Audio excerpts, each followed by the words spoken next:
Magandang araw sa inyong lahat.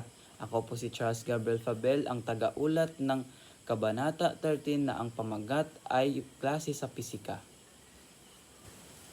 Ang kabanatang ito ay tungkol sa kalagayan ng edukasyon noong panahon ng mga Kastila. Ipinakita rito kung paano nakaranas ng takot, kawalan ng kalayaan at hindi magandang sistema ng pagtuturo ng mga estudyante. Buod ng kabanata. Sa kabanatang ito, makikita natin ang isang klase sa pisika sa unang tingin parang ordinaryong klase lamang ito.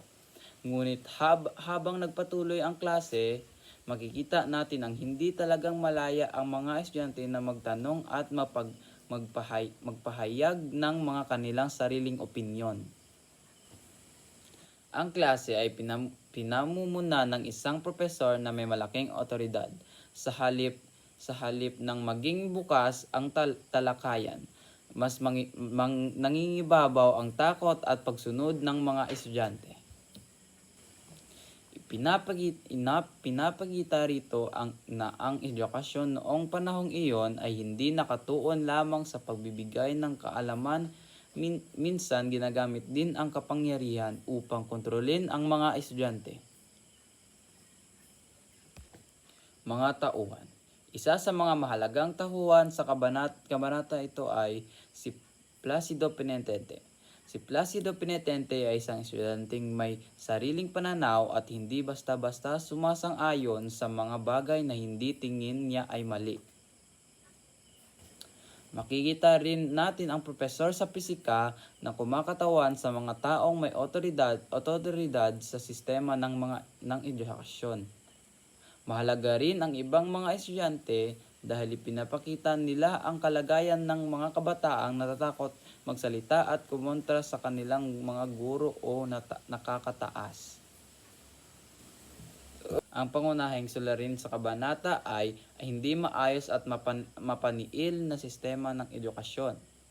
Sa halip na hikayatin ang mga estudyante na mag-isip ng malaya, mas binibigyang diin ang nagpagsunod sa otoridad.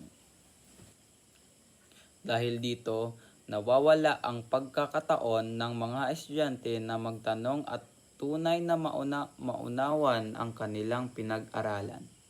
Makikita rin natin dito ang pang-abuso sa kapangyarihan kapag ang isang tao may otoridad ay ginagamit ang kanyang posisyon upang takutin o patahimikin ang iba. Nagiging hadlang ito sa tunay na pagkatuto. Mensahe ng kabanata. Ang mensahe ng kabanatang ito ay mahalaga hindi lamang noong panahong ni Rizal kundi pati sa kasalukuyan. Ipinapakita nito ang edukasyon ay hindi dapat nakabatay lamang sa pagsaulo at pagsunod.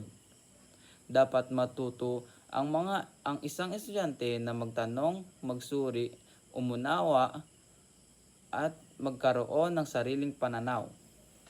Ang pagtatanong ay hindi nangangahulugan na wala tayong alam. Sa halip, pinapakita nito na gusto nating mas maintindihan ang isang bagay. Aking opinyon. Para sa akin, mahalaga ang kabanatang ito dahil ipinapakita nito kung gaano kahalaga ang pagkaroon ng kalayaan sa pag-iisip. Bilang mga estudyante ngayon, maswerte dahil mas malaya tayong magtanong at magbigay ng opinyon kumpara sa kalagayang pinapakita sa nobela. Pero mayroon pa ring mag-aral na maaari nating gamitin ngayon. Dapat nating gamitin ang edukasyon hindi lamang para makakuha ng mataas na grado kundi para maging mapanuri at responsableng tao. Hindi rin ibig sabihin na kapag nagtatanong tayo ay kinokontra na natin ang ating guro. Ang tunay na layunin ng pagtatanong ay upang mas maunawaan natin ang ating pinag-aaralan. Aral. Ang pinakamahalagang aral na makukuha natin sa Kabanata 13 ay Ang tunay na edukasyon ay hindi lamang magpagtanggap ng impormasyon, kundi pagkatutong mag-isip at umunawa. Dapat nating pahalagahan ang ating pagkakataong makapag-aral at gamitin ang ating kaalaman at sa mabuting paraan. Ipinakita ni Rizal sa kabanatang ito na kapag ang edukasyon ay pinamumuan ng takot at pang-abuso sa kapangyarihan, maaari mawala ang tunay na layunin nito. Pangwakas, at bilang pagtatapos ang Kabanata 13, ang klase sa pisika ay hindi lamang kwento tungkol sa isang klase. Ito ay isang puna ni Rizal sa sistema ng edukasyon noong panahon ng Kastila at isang paalala kung gaano kahalaga ang malayang pag-iisip. Ipinapakita nito ang mga estudyante ay dapat magkaroon ng pagkakataong magtanong, matuto at bumuo ng sariling pananaw. Sa madaling salita, ang edukasyon ay hindi lamang tungkol sa pagsunod, ito ay tungkol sa pagkatuto kung paano mag-isip. Iyon lamang po ang aking pag-uulat tungkol sa Kabanata 13, ang klase sa pisika. Salamat.